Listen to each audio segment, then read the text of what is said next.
Hello friends, welcome my YouTube channel. दोस्तों, आज फिर एक नए वीडियो के साथ में हूँ जिसमें मैंने बहुत ही इम्पोर्टेंट क्वेश्चंस रखे हैं। जो भी भाई बहन नर्सिंग कंपटीशन की तैयारियाँ कर रहे हैं उनके लिए बहुत ही इम्पोर्टेंट है। और आप लोग तैयारियाँ अच्छे से कीजिए क्योंकि और भी वैकेंसियाँ बहुत सारी आने वाली हैं। तो आप लोग तैयारियाँ करते जाइए, कभी न कभी वैकेंसी तो आएंगी ही। और आप लोग फॉर्म डालिए और अच्छे से तैयारी कीजिए। तो इसमें हमारा पहला क्वेश्चन है, मिट्रल बल्ब इज आल्सो नॉन एज, यानी कि मिट्रल बल्ब को दूसरे नाम से जानते हैं। तो दूसरे किस नाम से जानते हैं मिट्रल बल्ब को? तो वो है बाइकस्पिड बल्ब, यानी कि इसका राइट आंसर ए होगा, बाइकस्पिड बल्ब। मिट्रल बल्ब को हम दूसरे नाम से बाइकस्पिड के नाम से जानते हैं। तो बढ़ जाते हैं नेक्स्ट क्वेश्चन की ओर। इसमें हमारा दूसरा क्वेश्चन है, the essay node is located in, यानी कि इसमें यह पूछा गया कि एसे नोड किधर साइड स्थित होता है। तो आपका एसे नोड किस साइड पे होता है? वो है राइट एट्रियम में, यानी कि इसका राइट आंसर ए होगा, राइट एट्रियम। राइट एट्रियम में अपर साइड कॉर्नर पर एसे नोड होता है। तो ये जो एसे नोड है वो राइट एट्रियम में है, इसका राइट आंसर ए होगा। अब देख लेते हैं नेक्स्ट क्वेश्चन। इसमें हमारा अगला क्वेश्चन है, Hodgkin's disease is a malignancy of, यानी कि हॉस्किंग जो डिसीज है ये एक घातक बीमारी है।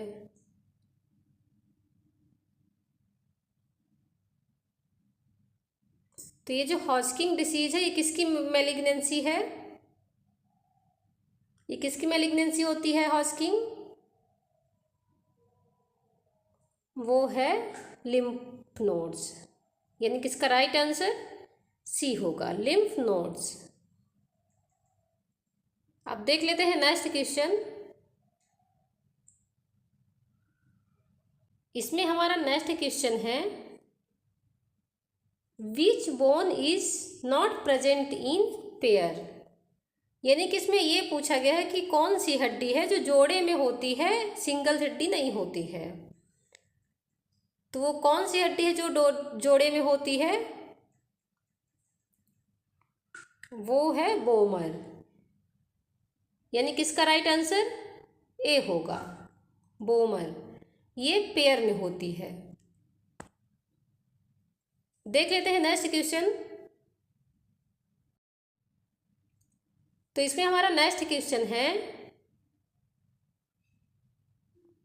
Main constituent of a bone is, यानी कि इसमें यह पूछा गया है कि हड्डी का मुख्य घटक है। तो हड्डी का मुख्य घटक कौन सा है?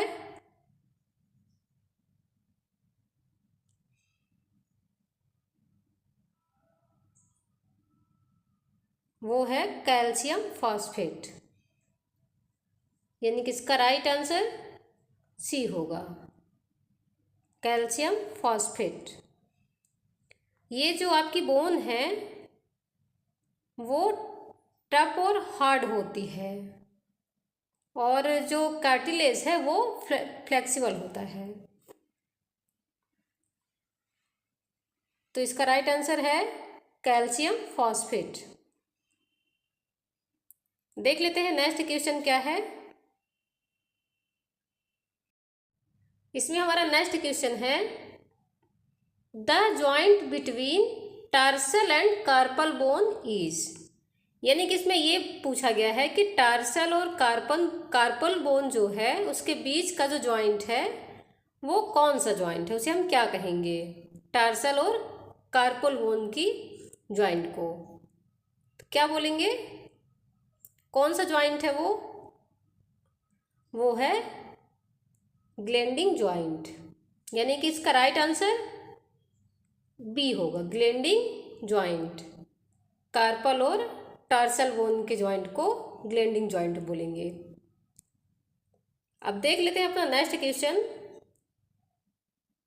तो इसमें हमारा अगला क्वेश्चन है, the joint between the bones of skull are, यानी कि खोपड़ी की हड्डी के बीच ज्वाइंट है, मतलब जोड़ है। जो खोपड़ी के अंदर हड्डियां होती हैं, उस हड्डियों के बीच का जो ज्वाइंट है उसे कौन सा ज्वाइंट कहेंगे? वो कौन सा ज्वाइंट होगा? वो है फिक्स्ड ज्वाइंट, यानी कि इसका राइट आंसर बी होगा, फिक्स्ड ज्वाइंट। अब बढ़ जाते हैं नेक्स्ट क्वेश्चन की ओर। तो इसमें हमारा नेक्स्ट क्वेश्चन है, स्टेर्नोक्लेविकल ज्वाइंट इज लोकेटेड बिटवीन, यानी कि स्टेर्नोक्लेविकुलर जो ज्वाइंट है वो किसके बीच होता है? तो ये किसके बीच होता है ज्वाइंट स्टेर्नोक्लेविकुलर? वो होगा स्टर्नम एंड क्लेविकल, यानी कि इसका राइट आंसर सी होगा, स्टर्नम एंड क्लेविकल। अब बढ़ जाते हैं नेक्स्ट क्वेश्चन की ओर, देख लेते हैं अगला क्वेश्चन।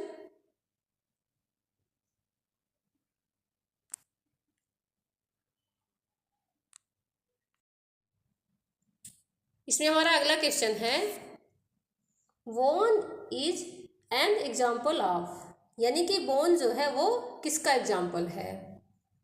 तो बोन किसका उदाहरण है? वो है कनेक्टिव टिश्यू का, यानी कि इसका राइट आंसर ए होगा, कनेक्टिव टिश्यू। बोन जो है कनेक्टिव टिश्यू का एग्जाम्पल है। देख लेते हैं नेक्स्ट क्वेश्चन।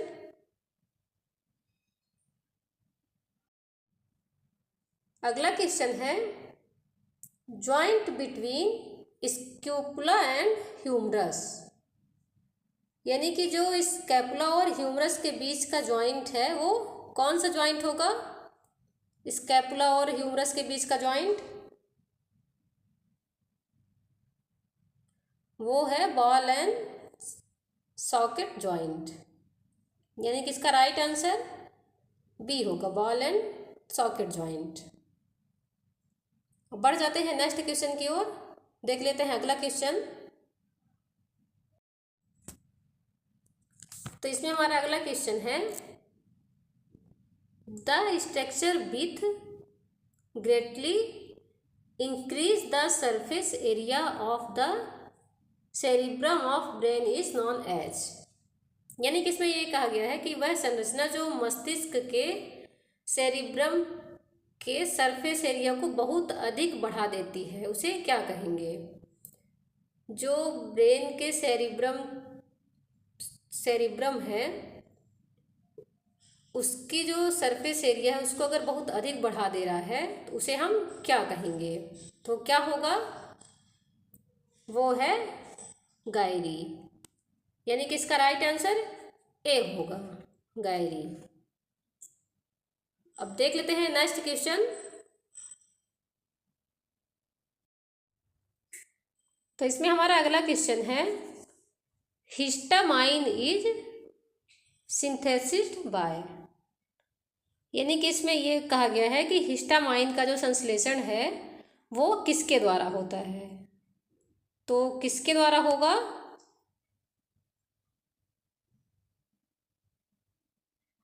वो है मास्ट सेल और बेसोफिल्स, यानी कि इसका राइट आंसर सी वाला होगा, A and B, mast cell and basophil. जो मास्ट सेल होती है इससे क्या होता है?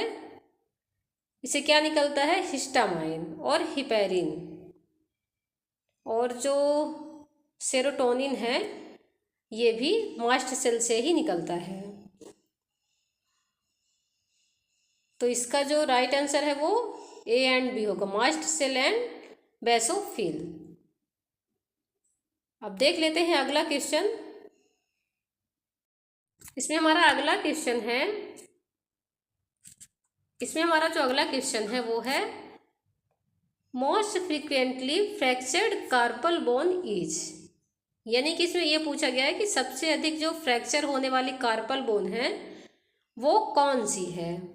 तो सबसे अधिक फ्रैक्चर कौन सी बोन होती है, कार्पल बोन कौन सी सबसे ज़्यादा फ्रैक्चर होती है, वो है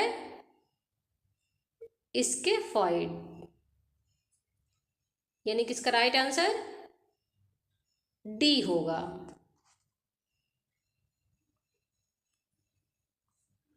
स्केफॉइड। अब देख लेते हैं नेक्स्ट क्वेश्चन।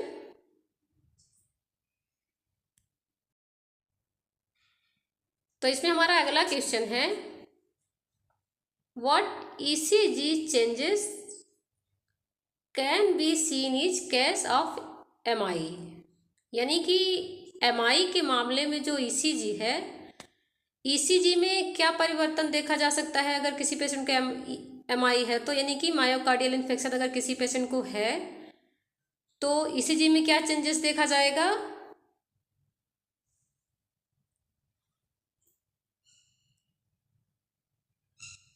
वो होगा एसटी सिगमेंट इलिवेशन, यानी कि इसका जो राइट आंसर है वो बी होगा, एसटी सिगमेंट इलिवेशन। अब देख लेते हैं अगला क्वेश्चन क्या है।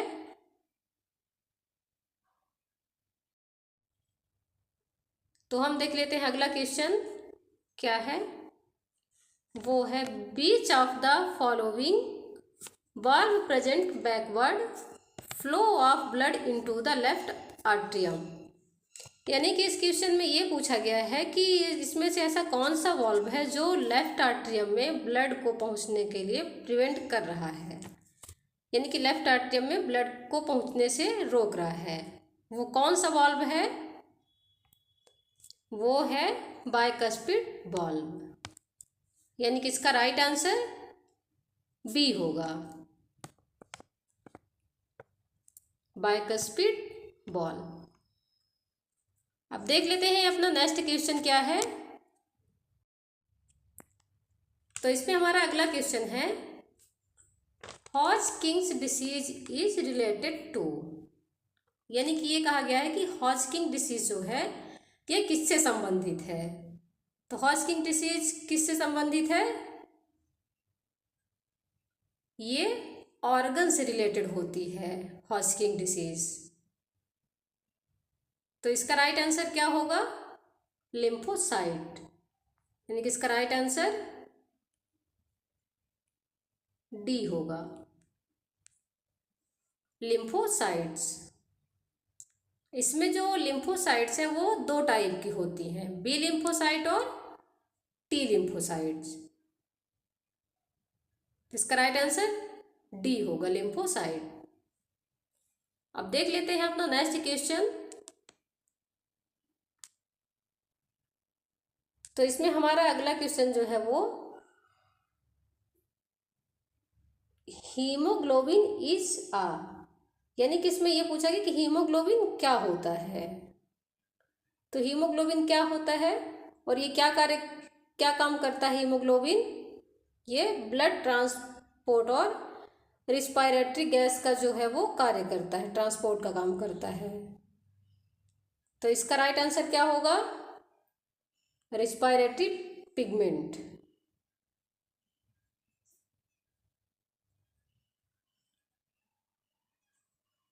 तो इसका राइट आंसर सी है। अब देख लेते हैं अगला क्वेश्चन। तो इसमें हमारा अगला क्वेश्चन है the part of sperm which is useful in mortality, यानी कि यह पूछा गया है कि शुक्राणु का जो भाग है, शुक्राणु की जो गतिशीलता में उपयोगी होती है,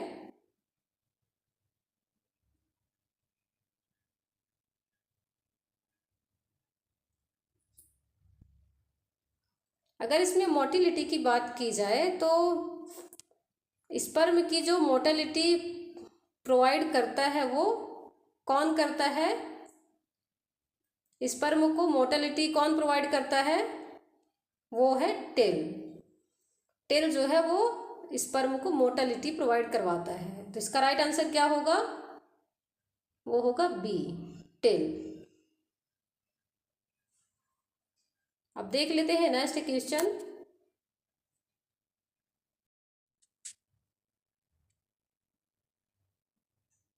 तो इसमें हमारा अगला क्वेश्चन क्या है?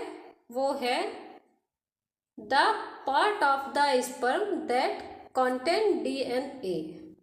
यानी कि इसमें ये पूछा गया कि शुक्राणु का जो भाग है जिसमें डीएनए होता है, वो कौन सा भाग है जिसमें डीएनए होता है? तो वो होगा हेड। हेड में जो है स्पर्म के डीएनए होता है। तो इसका राइट आंसर ए होगा, हेड। अब देख लेते हैं अगला क्वेश्चन।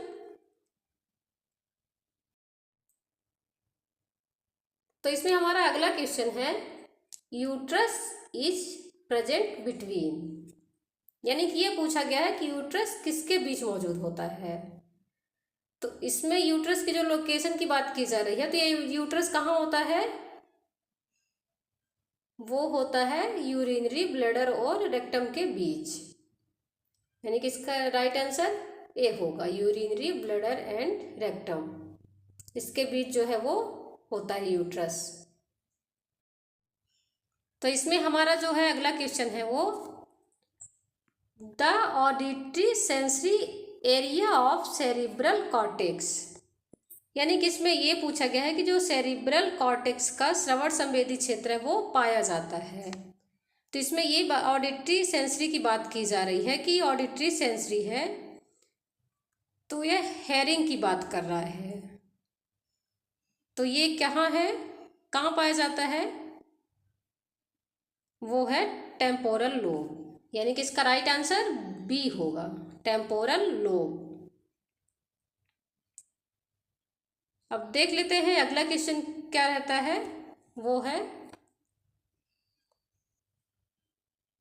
इसमें हमारा अगला क्वेश्चन है the part of the brain where the motor nerves cross to the opposite side is known as. यानी कि इसमें यह पूछा गया है कि जो मस्तिष्क का वह भाग जहां मोटर तंत्रिकाएं विपरीत दिशा में जाती हैं उसे क्या कहा जाता है।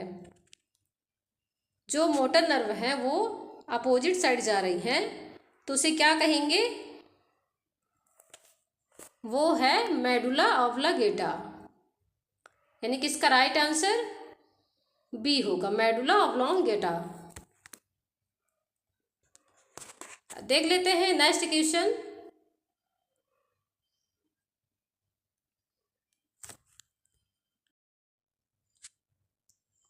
तो इसमें हमारा अगला क्वेश्चन है corpus callosum of cerebrum is made of. यानी कि आपका जो मस्तिष्क का कार्पस कैलोसम है वह किससे बना होता है? ग्रे से या वाइट मैटर से? तो इसका क्या होगा? वो है वाइट मैटर। ये वाइट मैटर से बना होता है। अब देख लेते हैं नेक्स्ट क्वेश्चन, वो क्या रहेगा। तो इसमें हमारा अगला क्वेश्चन है synthesis of large molecules from smaller molecules is called. यानी कि इसमें यह पूछा गया है कि छोटे अणुओं से बड़े अणुओं का संश्लेषण कहलाता है। यानी कि जो छोटे कण अणु है वो बड़े अणुओं का संश्लेषण कर रहे हैं तो उसको हम क्या कहेंगे? वो होगा एनाबॉलिज्म। यानी कि इसका राइट आंसर ए होगा, एनाबॉलिज्म। अब देख लेते हैं नेक्स्ट क्वेश्चन क्या है। तो इसमें हमारा जो अगला क्वेश्चन है वो है, देख लेते हैं, which hormone is known as parathormone. यानी कि इसमें यह पूछा गया है कि कौन से हार्मोन को पैराथॉर्मोन के नाम से जाना जाता है। तो इसमें जो पैराथॉर्मोन है यह एक जो ये हाइपर कैल्शियमिक हार्मोन होता है पैराथायरॉन। और यह कहाँ से निकलता है पैराथार्मोन? तो ये पैराथायरॉयड ग्लैंड से निकलता है। तो इसका जो राइट आंसर है वो क्या होगा? वो होगा ए, PTH, यानी कि इसका राइट आंसर ए होगा। अब देख लेते हैं अपना नेक्स्ट क्वेश्चन। तो इसमें हमारा अगला क्वेश्चन पूछा गया है, which of the following is sorted part of the, यानी कि इसमें यह पूछा गया है कि निम्न में से कौन सा कॉलोन का सबसे छोटा भाग है। यानी कि इसमें यह पूछा है कि कॉलोन का सॉर्टेड पार्ट जो है वो क्या होगा। तो वो कौन सा कॉलोन है सॉर्टेड? वो है ट्रांसवर्स कॉलोन, यानी कि इसका राइट आंसर सी होगा। सॉर्टेड पार्ट जो है वो ट्रांसवर्स कॉलोन है। अब देख लेते हैं अपना नेक्स्ट क्वेश्चन।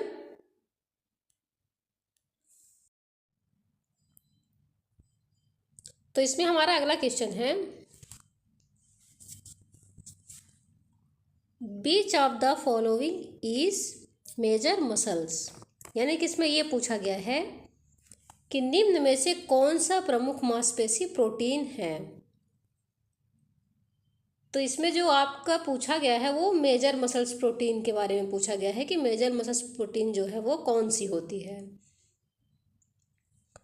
तो इसका जो है वो मायोसिन होगा, यानी कि राइट आंसर बी होगा, मायोसिन। मायोसिन जो है इसमें एक्टिन और मायोसिन दोनों मसल्स प्रोटीन है, लेकिन जो ये मेजर प्रोटीन है वो मायोसिन है। तो इसका राइट आंसर मायोसिन होगा। अब देख लेते हैं अगला क्वेश्चन। इसमें जो हमारा अगला क्वेश्चन है वो है, the first sign of puberty in female is, यानी कि इसमें ये पूछा गया है कि जो महिलाओं में यौवन का पहला संकेत है, यानी कि जो फीमेल में प्यूबर्टी आती है और ये स्टार्ट होती है, तो इसके फर्स्ट साइन को क्या कहा जाता है। यानी कि जो फीमेल में प्यूबर्टी दिखाई देती है तो उसका जो फर्स्ट साइन है वो क्या होगा। ये जो साइन है ये 12 से 14 ईयर में आती हैं, तो क्या होगा वो है थिलार्ज, यानी कि इसका राइट आंसर ए होगा, थिलार्ज। देख लेते हैं अगला क्वेश्चन।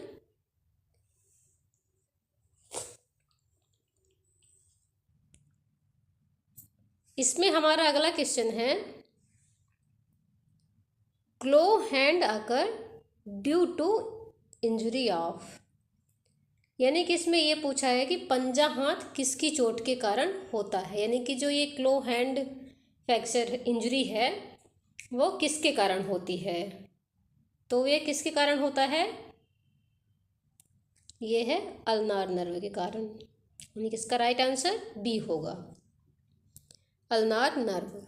ये क्लो हैंड इंजरी इससे होती है। बढ़ जाते हैं नेक्स्ट क्वेश्चन की ओर, देख लेते हैं अगला क्वेश्चन। तो इसमें हमारा अगला क्वेश्चन है, ये बहुत ही इंपॉर्टेंट क्वेश्चन है, एंजियोग्राफी इज स्टडी ऑफ, यानी कि ये पूछा गया है कि एंजियोग्राफी किसका अध्ययन है। यानी कि एंजियोग्राफी के अंदर हम किसका अध्ययन करते हैं, वो है ब्लड वेसल्स। इसका राइट आंसर बी होगा, ब्लड वेसल्स। हम इसमें ब्लड वेसल्स की स्टडी करते हैं एंजियोग्राफी के अंदर। अब बढ़ जाते हैं नेक्स्ट क्वेश्चन की ओर।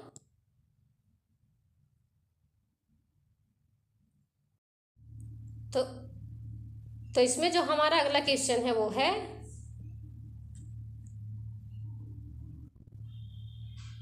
The second heart sound dub is due to, यानी कि इसमें ये पूछा गया है कि जो आपका सेकंड हार्ट साउंड होता है, आती है, वो किसकी वजह से आती है। तो आपकी ये जो सेकंड हार्ट साउंड डब सुनाई देती है वो किस वॉल्व की वजह से सुनाई देती है, वो है एओर्टिक वॉल्व, यानी कि इसका राइट आंसर सी होगा, एओर्टिक वॉल्व। ये एओर्टिक वाल्व की वजह से जो हार्ट साउंड आती है डब, वो एओर्टिक वाल्व की वजह से आती है। तो दोस्तों आज का वीडियो यहीं तक है। आई होप आप लोग को वीडियो पसंद आया होगा। मिलते हैं नेक्स्ट वीडियो में। दोस्तों ये जो क्वेश्चंस थे ये बहुत ही इम्पोर्टेंट क्वेश्चंस है, आप लोग अच्छे से तैयारियां कीजिए। तो मिलते हैं नेक्स्ट वीडियो में। आई होप कि ये वीडियो आप लोग को ज़रूर पसंद आया होगा, तो सब्सक्राइब कर दीजिएगा ज़रूर। Thank you so much. मिलते हैं नेक्स्ट वीडियो में।